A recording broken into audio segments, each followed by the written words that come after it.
Harnum, adik kandung Senopati Ajisaka yang menjadi penguasa tertinggi di kerajaan Niskala, berkunjung ke kerajaan Sanggam untuk menjumpai Raden Samba. Maksud dari kunjungan tersebut tidak jelas. Apakah hanya sekedar mengunjungi teman, ataukah terpikat oleh Raden Samba?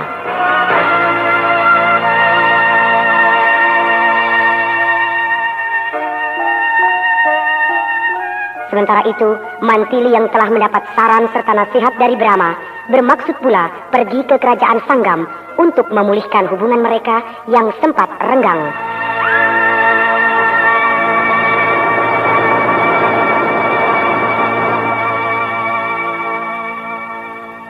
Daulat tuanku Kakang Brahma. Adikku Mantili, kemarilah. Daulat Kakang. Kau tunggu sebentar. Aku akan menulis surat untuk sahabatku Baginda Raja Sanggam. Daulat Kakang.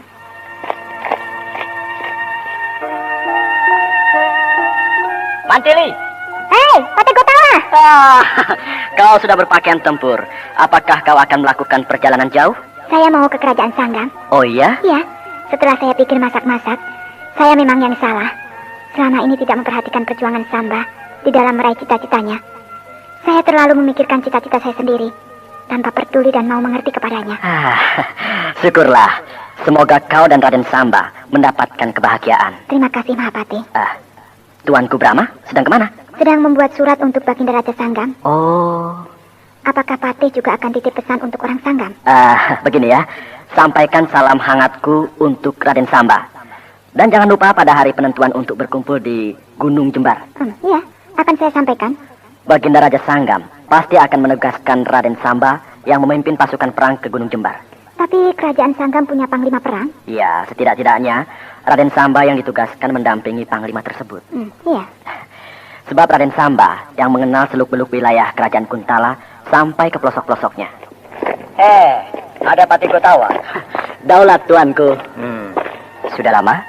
Baru saja tuanku. Nah, Mantili, sampaikan suratku ini untuk Baginda Raja Sanggam. Daulat Kakang. Di dalam surat itu aku hanya mengingatkan, jangan lupa hari penentuan di Gunung Jembar. Mantili. Iya, Daulat Kakang. Nah, berangkatlah. Hati-hati di jalan. Daulat Kakang, saya mohon pamit. Iya, aku merestuimu. Patih Gotawa, saya mohon pamit. Berangkatlah Mantili. Dewata bersamamu.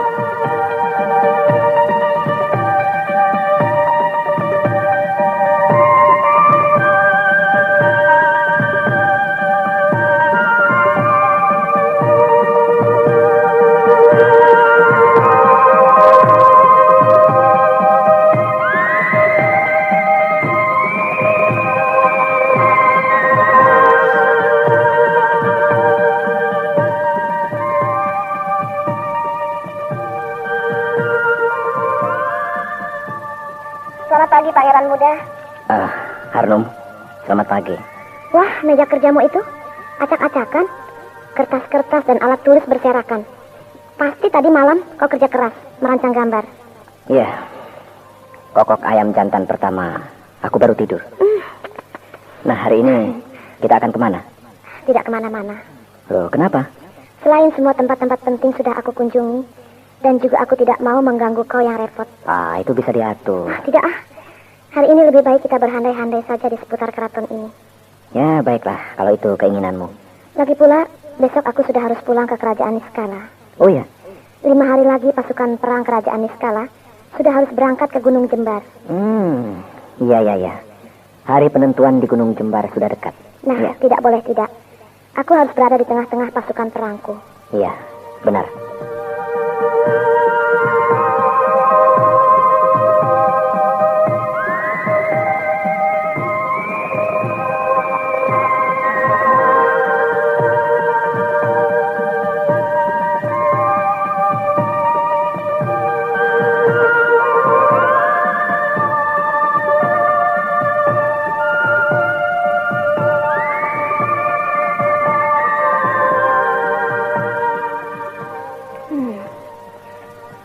Kerajaan Sanggam ini semakin mempesona saja. Ya, keraton ini memang tidak terlalu besar, sehingga tidak susah merawatnya.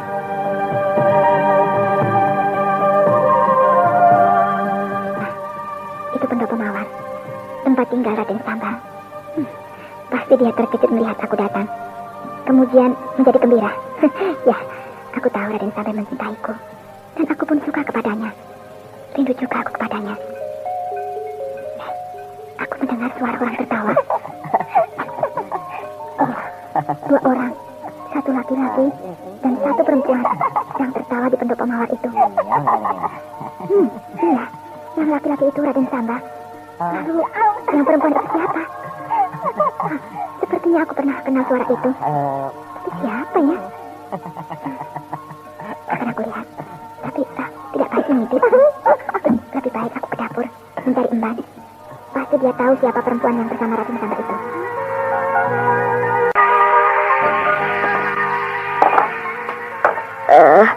Ayam ini alot banget. Sudah digodok sekian lama masih saja keras dagingnya. Ayam apa sih ini? Ayam keturunan jin barangkali. Si Barnawi tukang ayam itu akhir-akhir ini kerjanya teledor. Ngirim sayuran, sayuran sudah layu. Ngirim ayam, ayam tua. Awas. Besok kalau dia kesini, aku getok kepalanya pakai centong nasi. Sudah. Hari ini tidak usah masak ayam. Masak yang lainnya saja. Coba. Aduh, Gusti Ayu Dewi Mantili. Daulat Gusti Ayu, hamba menghantur sembah. Terima kasih, Emban. Sembahmu aku terima. Kemana saja Gusti Ayu? Lama banget tidak kesini. Sibuk, Emban. Oh, semakin cantik saja Gusti Ayu ini. Siapa yang sedang bercengkrama dengan Raden Samba di teras samping pendopo mawar itu? Oh, itu kan Gusti Ayu Dewi Harnum. Dewi Harnum? Aduh, kenapa sampai melotot begitu, Gusti? Dewi Harnum dari kerajaan Iskala? Iya, benar Gusti Ayu. Sudah 6 hari dia berada di sini. Loh, kenapa Gusti Ayu? Tidak, terima kasih Emban.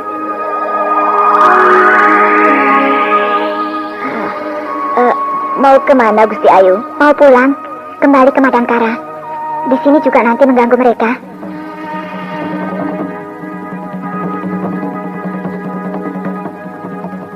Wah, pasti Gusti Ayu Dewi Mantil itu marah atau cemburu kepada Gusti Ayu Dewi Harnum. Raden Samba sih, semua gadis cantik dilayani. Jadinya begitu, ada yang ngambek salah satu.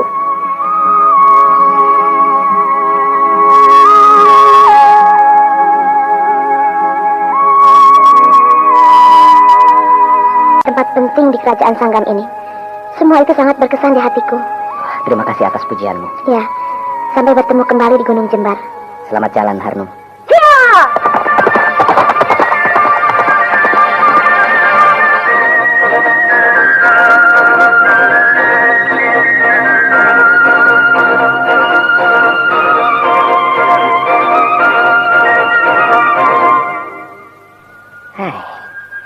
Apa itu menancap di batang pohon sawo?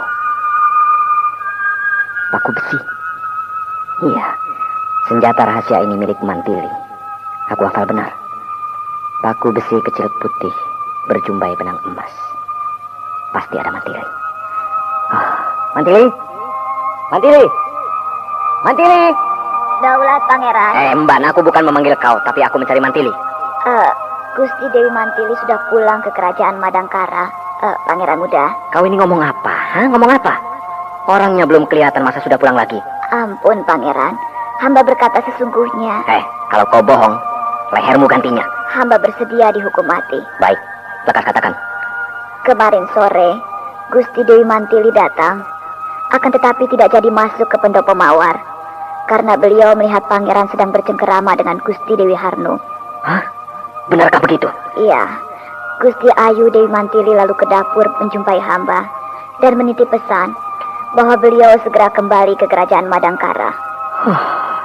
Dewata yang agung. Mantili. Mban, lalu bicara apa lagi dia? Hanya itu saja.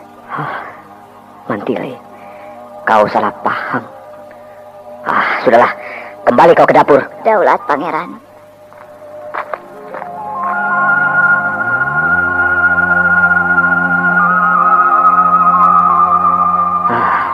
Mantili pasti marah, kecewa, cemburu, sakit hati, dan Aku harus menjumpainya. Iya, aku harus segera berangkat ke kerajaan Madangkara untuk menjelaskan duduk persoalannya. Tapi tidak mungkin. Hari ini aku harus mempersiapkan angkatan perang kerajaan Sanggam. Sebab besok pagi sudah harus berangkat ke Gunung Jembar. Lalu bagaimana ini?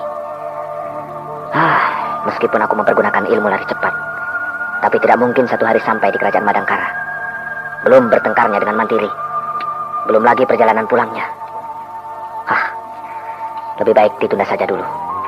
Tugas negara lebih utama. Ya, nanti saja di Gunung Jembar aku bisa menjumpai Mantili.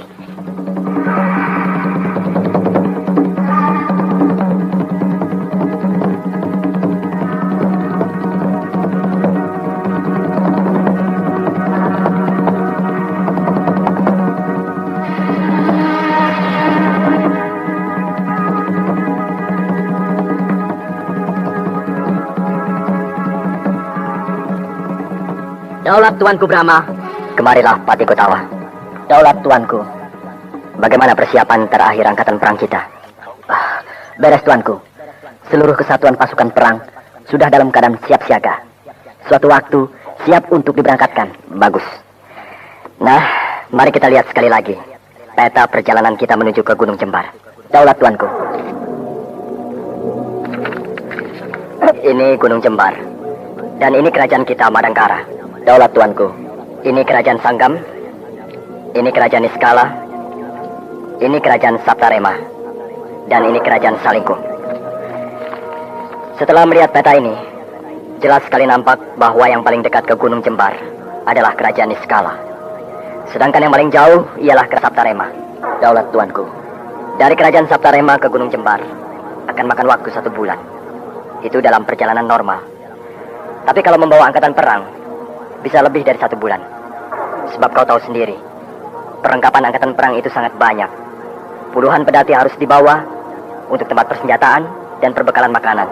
Belum lagi ratusan ekor kuda. Benar Tuanku. Sedangkan dari kerajaan Niskala ke Gunung Jembar, dalam 2 minggu sudah bisa sampai. Sedangkan kita, lalu kerajaan Lingkuh dan kerajaan Sanggam, kira-kira 3 minggu akan sampai ke Gunung Jembar. Bila demikian, kita tidak perlu tergesa-gesa agar sampai di Gunung Jembar. Bisa bersamaan waktunya dengan angkatan perang kerajaan lainnya. Ya, betul.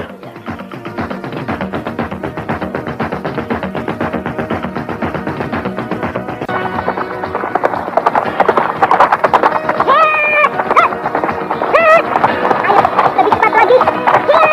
Ayo Giba, lari. Lebih cepat lagi.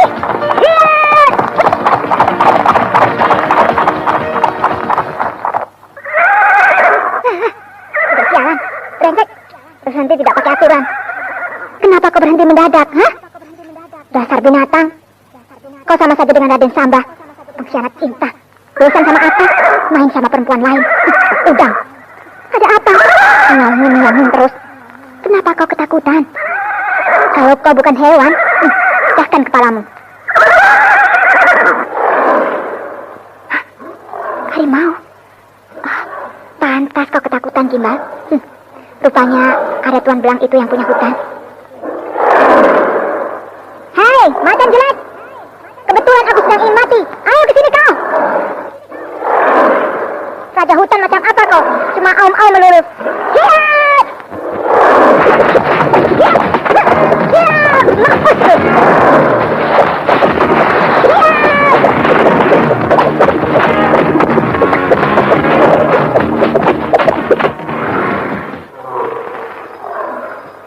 Macan jelek, tampangmu saja yang serem. Badanmu gede, tubuhmu belang-belang, tapi tenagamu tidak ada apa-apanya. Nah, Gimbal, lihat. Si Raja Hutan itu sudah kocor. Iya ya. Aku tahu kau ingin cepat meneruskan perjalanan. Tapi mau kemana? Kita ke Kuntala. Ya, mari kita ke Kerajaan Kuntala. Kerajaan Kuntala lah sumber malapetaka dari semua ini. Kerajaan Kuntala harus menebus sakit hatiku. Benar, Gimbal. Aku sakit hati. Aku kecewa. Aku marah. Aku... Ya! Aku harus kubakar. Aku rasakan kau dengan tanah. Ya!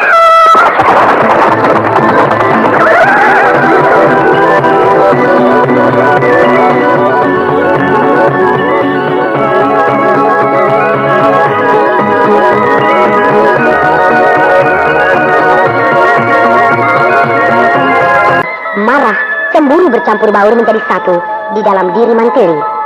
Dalam keadaan seperti itu, Mantili pergi tanpa arah tujuan. Namun di tengah jalan, pikirannya berubah ketika mengingat pada kerajaan Kuntala yang dianggapnya sebagai sumber malapetaka selama ini. Perasaan dendam timbul di hatinya. Segera dia memacu kudanya menuju ke kerajaan Kuntala untuk menghancur leburkan kerajaan Kuntala.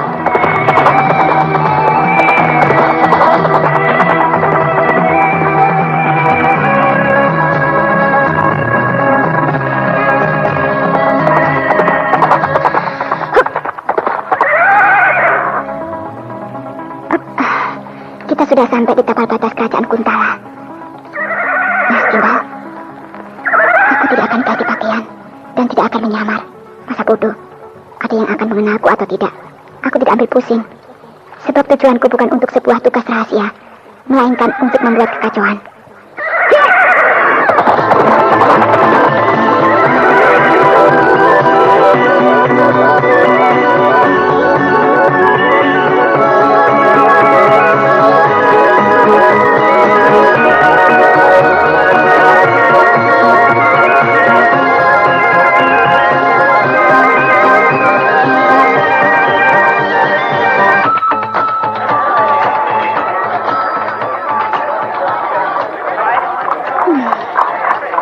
Pusat kota kerajaan kota ini tetap saja seperti dulu, ramai, sibuk, bising.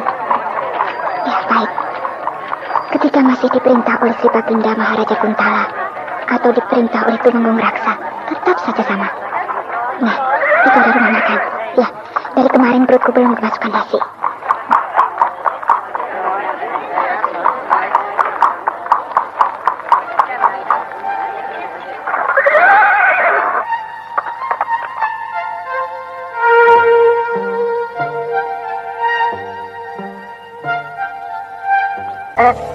Silakan duduk, Nona. Ya, kalau dimarahi baru bilang silakan duduk. Kalau Nona besar datang, kau harus cepat menyambutnya. Lalu mengantarkan ke kursi yang kosong, mengerti? Iya, Nona. Pantas rumah makan ini sepi. Tidak laku. Pelayannya saja bego. Marah ya? Tidak, Nona. Cepat siapkan makan. Iya. Istimewa, kau mengerti? Iya, baik, Nah. Hanya ada 5 orang tamu rumah makan. Dan semuanya memandang padaku. Hei, kenapa kalian memandangku? Makan saja. Jangan noleh ke sana kemari. Nanti nasi masuk ke hidung, ngerti? Ryan! Iya. Mana makanan pesananku, ha? Jangan dibuat, Nona. Ya, abad banget. Bawa ke sini, cepat. Aduh, jangan berteriak-teriak di sini, Nona. Di sini rumah makan, bukan di hutan. Apa? Ya, tidak usah berteriak-teriak, Nona. Ryan, Ya. mana kakimu? Kaki. Ya, aku ingin lihat. Apakah kau punya kaki atau tidak? Wah, punya, Nona. Iya, kakimu cukup bagus. Betisnya gede. Ini apa? Itu tulang kering, Nona. Kau bisa menari tidak? Menari? Iya. Tidak bisa, Nona. Nah, kau pasti bisa menari tanpa harus belajar. Maksud Nona? Tulang kering kakimu ini akan aku getok pakai kayu ini. Hah? Kursi itu dipatahkan dengan mudah. Padahal kursi itu dari kayu jati. Aku perlu kayunya. Wah, Nona jangan merusak. Aku butuh kayunya untuk menggetok tulang keringmu. Iya.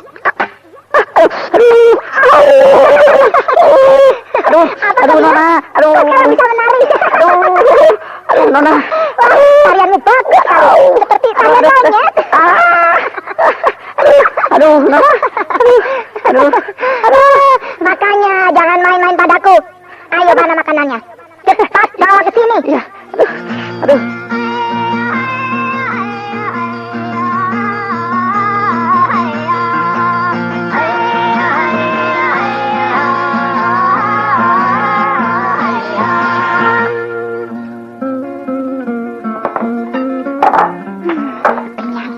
Sekarang aku harus mencari penginapan untuk istirahat. Nona. Ada apa, pelayan? Wah, jalanmu jadi pincang. Kakimu masih sakit ya? Lumayan. Sakitnya sudah berkurang, Nona. Mau menari lagi? Tidak, jangan. Lalu kau mau apa? Nona mau kemana? Di sini juga mau apa? Makan sudah, minum sudah.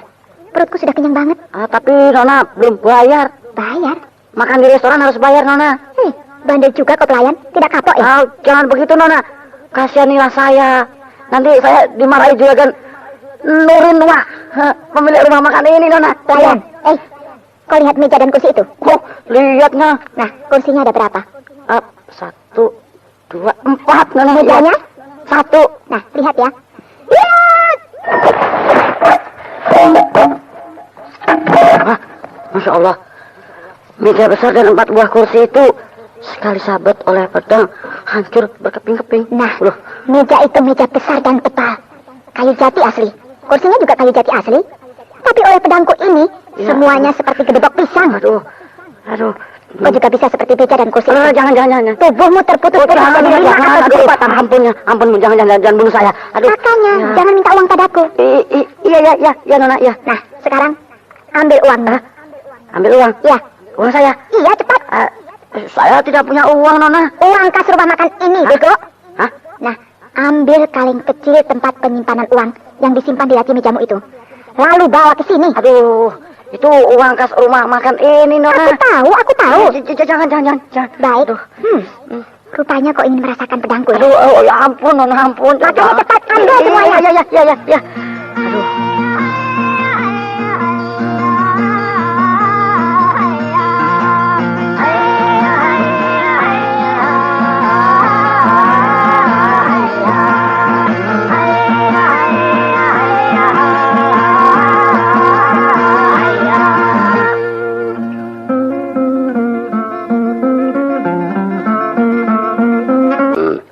Malah kursi yang paling besar dipatah-patahkan oleh tangannya dengan mudah, seperti mematahkan kerupuk. Tidak salah lagi. Dia seorang tokoh sakti. Saya pun mengira begitu, Kanjeng. Lalu kemana dia sekarang? Pergi ke penginapan Tibra. Coba kau jajal dia. Sampai di mana tingkat ilmu kedikjayaannya. Wah, saya sudah memerintahkan 10 orang anggota pasukan khusus untuk menyatroni dia di penginapan itu. Bagus. Kita tunggu laporannya.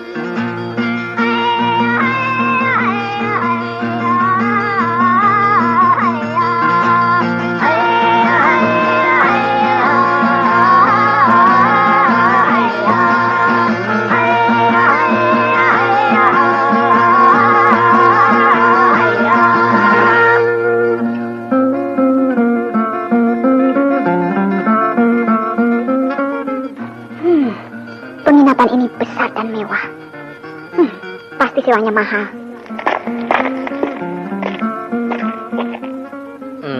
Mencari kamar, Nona? Tentu saja. Orang datang ke penginapan memangnya mau beli ikan asin. Tertawa jangan keras-keras. Kamu pemilik penginapan ini ya? Oh, bukan, Nona. Kami tamu. Lalu yang 3 orang lagi itu? Mereka teman-teman saya, Nona. Melihat tampangmu dan gayamu, cengar-cengir kayak kuda. Bisa mesem, kedap-kedip. Pasti kalian buaya darat. Nona bisa saja. Iya, kalian buaya darat yang doyan perempuan muda. Dan kalian pasti naksir aku. Lalu mau merayu. Tidak perlu merayu. Kalau Nona suka menemani saya tidur malam ini, tidak ada masalah, bukan? Kalian 4 orang. Lalu siapa saja yang ingin tidur denganku? Saya.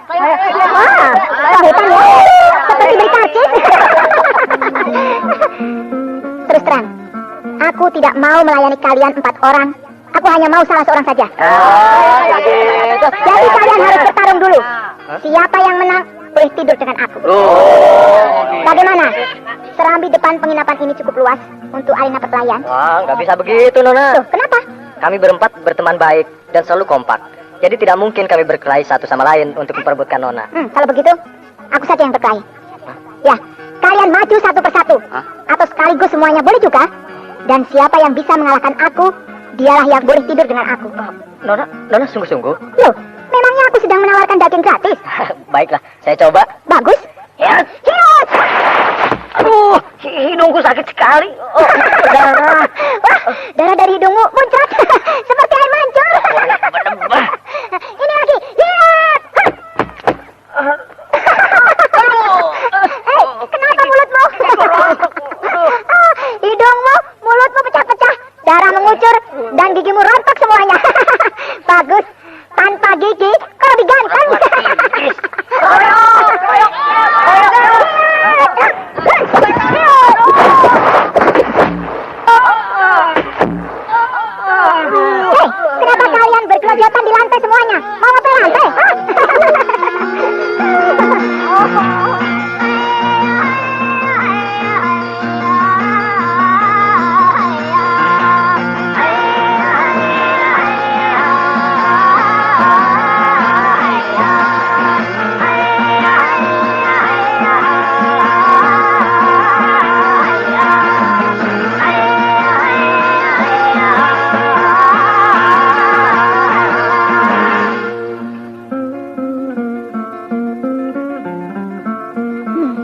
Kamar di penginapan Tibra ini cukup menyenangkan, lebar dan bersih.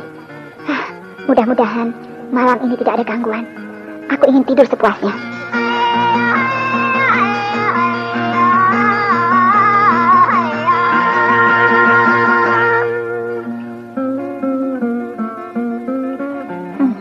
Lebih baik aku buka jendela itu, supaya udara malam yang segar masuk ke dalam kamarku ini.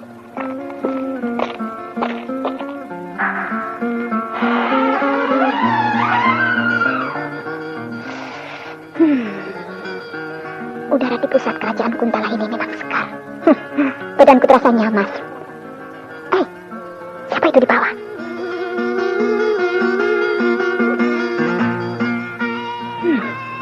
Sepuluh orang berpakaian seragam berkumpul di halaman penginapan ini. Mereka pasti 10 orang anggota pasukan keraton. Dan rupanya mereka sedang berbicara dengan 4 orang tamu yang tadi aku hajar.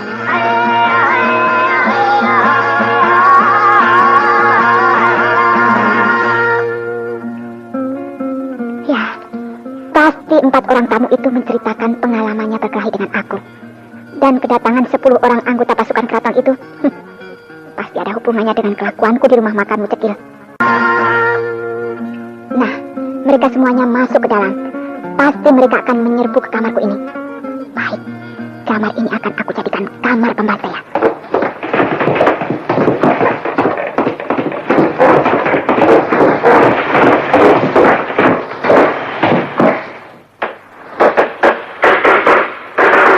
Tidak usah pakai gedar-gedar, masuk saja.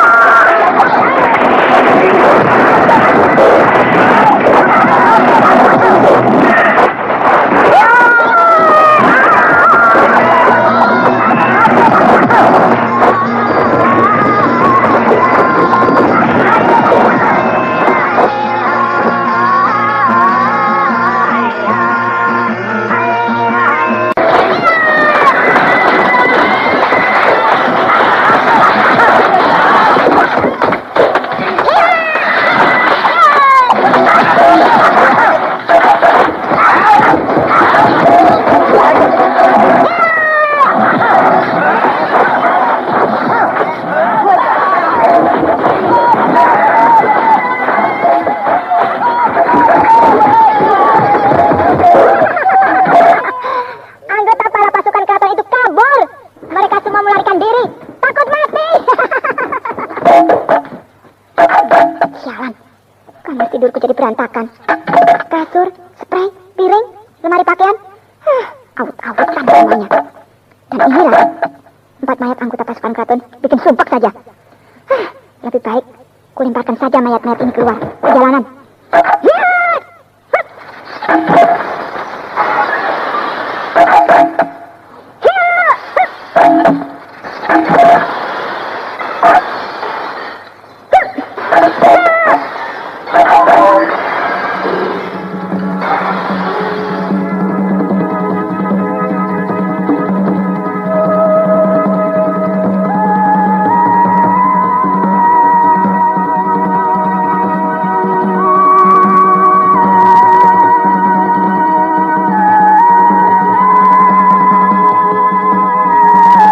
Orang prajurit pasukan khusus tidak berdaya. 4 orang tewas dalam waktu sebentar saja. 4 orang yang mati. Betul, Kanjeng. Pedapah. Bertempur di dalam kamar yang sempit, perempuan itu tetap saja bisa bergerak dengan cepat. Padahal kamar itu penuh oleh 11 orang yang semuanya pegang pedang. Yang lebih sadis lagi, mayat 4 orang prajurit pasukan khusus itu dilemparkan dari loteng ke bawah. Jatuh di jalanan. Orang-orang sampai buyar ketakutan. Siapa namanya perempuan perusuh itu? Itulah yang disayangkan, Kanjeng. Dia tidak mau menyebut namanya. Melihat keganasannya dan kekejamannya, pasti dia salah seorang tokoh dari golongan hitam. Ya, pasti. Kita perlu orang-orang seperti itu. Nah, coba kau dekati perempuan perusuh itu, lalu ajak ke sini. Bicaralah dengan dia baik-baik, ramah dan sopan. Pasti dia tertarik untuk bergabung dengan kita. Baik, Kanjeng.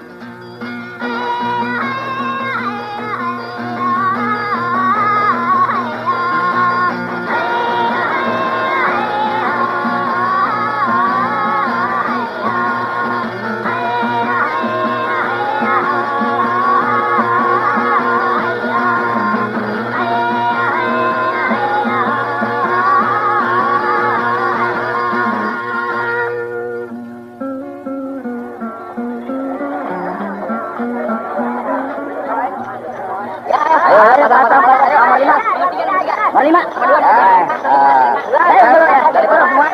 Ayo. Nomor 10. Nomor 9. 9. Ayo. Pasang lagi. 7. Ayo, pasang lagi. Ada perempuan cantik. Ayu cantik. Cantik Ayu. Ada harimau. Aku bilang bubar. Kenapa berhenti? Ayo teruskan judinya. Tadi kau bilang bubar. Sekarang bilang terus. Bagaimana sih? Siapa kau? Orang. Ya tahu kau orang. Perempuan muda. Cantik lagi. Iya cantik. Begini. Kalian boleh terus main. Ya. Tapi harus bayar. Bayar? Ya. Bayar apa? Bayar uang, bego. Cakep kok begitu galak. Kalian harus setor uang padaku. Baru kalian bebas berjudi di tempat ini. Tempat ini sudah kami sewa dari Pak Tobri itu. Lalu kau siapa? Pada Pak Tobri kalian harus tetap bayar. Dan padaku juga harus bayar. Kau ini ngomong apa sih? Ngomong ini nih. Iya. Rasain lu. Pipiku kok panas. Sakit banget. Ayo kalian. Kumpulkan semuanya cepat. Perempuan edan mau mengatu. Kita keroyok dia.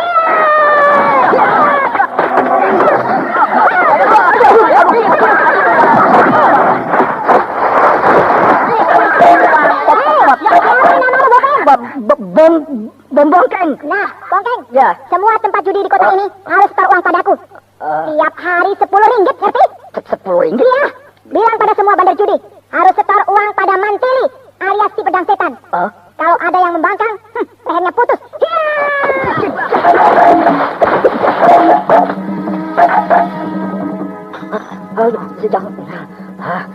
Yang bambu yang besar itu sekali sabet pakai pedang putus dari 10 potong. Nah, siapa yang membangkang?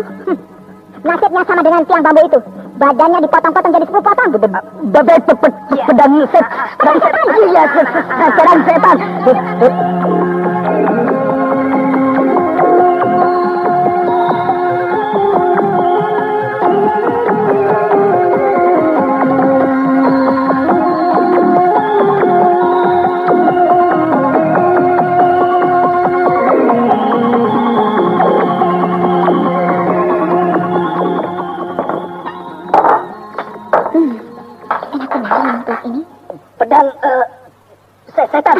Hei, bongkeng. Ya. Ini. Setan. Pedang setan pedang. Pedang setan. Apa kok ini, bongkeng? Ya. Ada apa? Ngomong jungkir balik tidak keruan. Begini, bandar-bandar judi semuanya tidak ada yang mau store sama kamu. Oh ya? Iya, kata mereka, perempuan apaan? Minta duit segala. Ya, begitu dia bilang. Memangnya duit nenek moyangnya. Kalau mau mengemis ya datang ke sini. Aku kasih 2 ketip. Begitu katanya. Til, setan pedang. Wah, salah lagi. Pedang setan. Hei, kau jangan panggil namaku Til. Sekali lagi kau bilang Til, aku robek mulutmu. Til, maaf, lupa. Nah, siapa yang ngomong begitu? Semuanya. Berapa orang bandar judi yang ada di ibu kota kerajaan Kuntala ini? Yang saya tahu 10 orang. Belum yang kelas 3. Apalagi yang kelas kakap, kelas tinggi. Wah, pokoknya banyak. Baik, ayo kita datangi satu persatu. Ayo.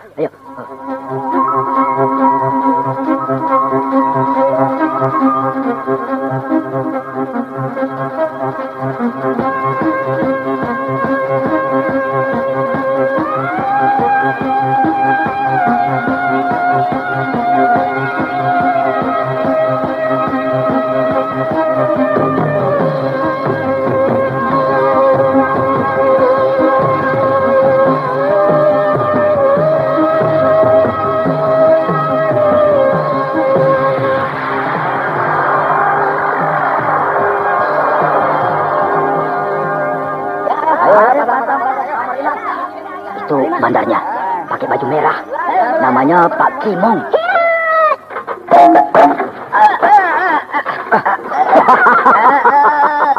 Mampus kau, Pak Kimong. Mencet kau.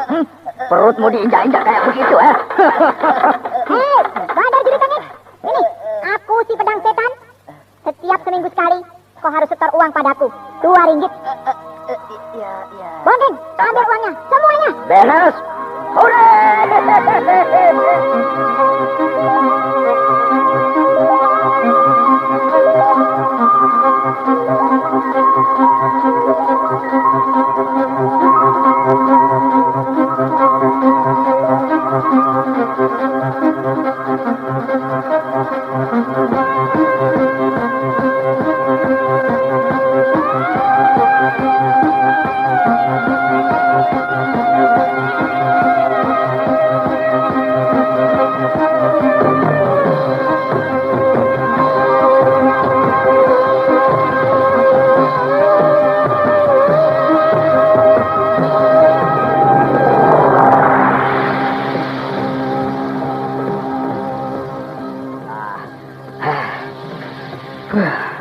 Senang banget aku. Semua bandar judi satu persatu dihajar, jungkir balik.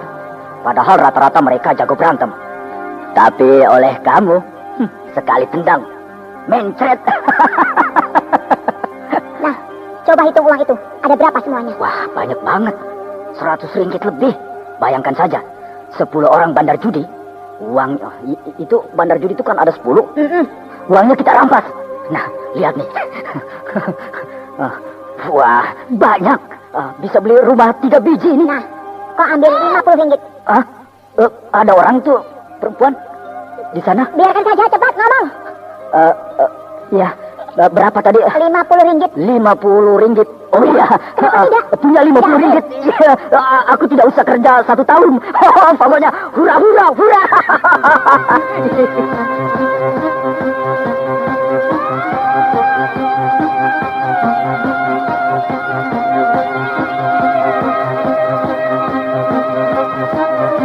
Di balik rumpun tanaman bunga di dalam taman kota atau di tong sampah.